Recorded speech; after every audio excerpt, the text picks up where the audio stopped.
मेरे प्यारे बच्चों, हम यहाँ पर बात कर रहे हैं जेईई मेंस 2025 अप्रैल मंथ में पूछे गए क्वेश्चंस की। आज हम बात कर रहे हैं एक नए चैप्टर की, जिसे हम कहेंगे थर्मल प्रॉपर्टीज ऑफ मैटर। और यहाँ पर हमें पता है थर्मल प्रॉपर्टीज ऑफ मैटर में हम कैलोरीमेट्री की बात करते हैं, हम थर्मोमेट्री की बात करते हैं, हम लॉ ऑफ थर्मोमेट्री की बात करते हैं, हम थर्मल एक्सपांशन की बात करते हैं, कंडक्शन की बात करते हैं, रेडिएशन की बात करते हैं। तो उसी से रिलेटेड नेक्स्ट क्वेश्चन हमारी स्क्रीन पर है और क्वेश्चन में गिवन है कंसिडर रेक्टेंगुलर शीट। ओके, हमने यहाँ पर एक रेक्टेंगुलर शीट कंसिडर किया है जिसका length L equal to 9 centimetre and width D equal to 4 centimetre given है। Coefficient of linear expansion, linear thermal expansion alpha is equal to यहाँ पर गिवन है 3.1 into 10⁻⁵ per Kelvin at the room temperature and 1 atmospheric pressure. The mass of sheet M is equal to 0.1 kg यहाँ पर given है। Specific heat यहाँ पर CV given है is equal to 900 joule per kg per Kelvin. If the amount of heat supplied to the material is 8.1 into 10⁻² joule, okay इतना heat supply किया है तो उसका एरिया चेंज कितना होगा। मतलब दो कॉन्सेप्ट उन्होंने यहाँ पर एक ही क्वेश्चन में हमसे पूछे हैं। पहला कॉन्सेप्ट उन्होंने कहा है कि delta Q is equal to M S delta T आप यूज़ करें।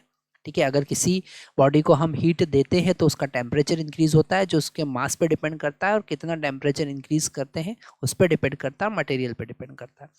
और अगर हम यहाँ पर थर्मल एक्सपांशन की बात करें तो जो चेंज इन एरिया होगा, जो एरिया यहाँ पर इंक्रीज होगा, क्योंकि हम यहाँ पर रेक्टेंगुलर शीट कंसिडर कर रहे हैं। हमारे पास में एक रेक्टेंगुलर शीट है यहाँ पर, ओके। और इस रेक्टेंगुलर शीट का अगर हम डायमेंशन देखें तो इसका लेंथ जो है वो 9 सेंटीमीटर गिवन है और इसका विड्थ जो है वो 4 सेंटीमीटर गिवन है। ऐसा क्वेश्चन में हमारे पास गिवन है, ओके। तो अगर हम इसका एरिया देखें तो एरिया होगा 9 इंटू 4 इंटू 10⁻⁻⁴ मीटर स्क्वायर, क्योंकि हमें सारे पैरामीटर मीटर में SI यूनिट में लेना पड़ेगा। तो यहाँ इनिशियल एरिया उसका हो गया, ओके। अब अगर हमने इसका टेम्परेचर इंक्रीज किया तो जो एरिया में इंक्रीमेंट है वो होगा A0 beta delta T, okay. यह फार्मूला हम डायरेक्टली यूज कर सकते हैं। और बीटा का वैल्यू 2 टाइम्स ऑफ अल्फा होता है और अल्फा यहाँ पर गिवन है ना। तो यहाँ पर 2 टाइम्स ऑफ अल्फा मतलब delta A is equal to हमको मिल रहा है 36 इंटू 10⁻⁻⁴, ये उसका इनिशियल एरिया हुआ, इंटू अल्फा बीटा का वैल्यू यहाँ पर 2 टाइम्स ऑफ अल्फा मतलब 2 इंटू 3.1 इंटू 10⁻⁻5 होगा।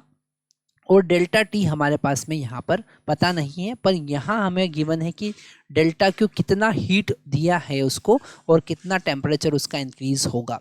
तो यहाँ से हम हीट जो गिवन है वो है 8.1 इंटू 10⁻² जूल, ओके। M का वैल्यू यहाँ पर हमारे पास गिवन है 0.1, ओके। और S का वैल्यू स्पेसिफिक हीट यहाँ पर 900 गिवन है। तो 900 हम यूनिट से पहचान सकते हैं, जूल पर केजी गिवन है पर केल्विन। तो हम यहाँ पर ग्राम स्पेसिफिक हीट यूज़ कर रहे हैं और डेल्टा T हमें फाइंड करना है, ओके। तो यहाँ से डेल्टा T फाइंड करने के लिए हम इसको 8.1 इंटू 100 लिख सकते हैं, डिवाइडेड बाय 0.1 इंटू 900 होगा। तो 2 जीरो यहाँ से कैंसिल होगा और 81/9 मतलब डेल्टा T का वैल्यू हमारे पास 9 केल्विन आया, ओके।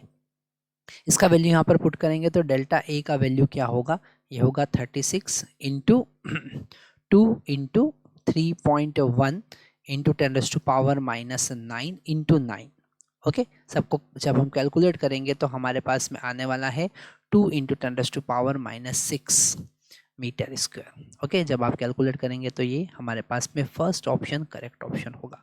मतलब यहाँ पर इस क्वेश्चन में आप देख सकते हैं कि दो कॉन्सेप्ट एक साथ ऐड किए हैं उन्होंने। Thank you very much.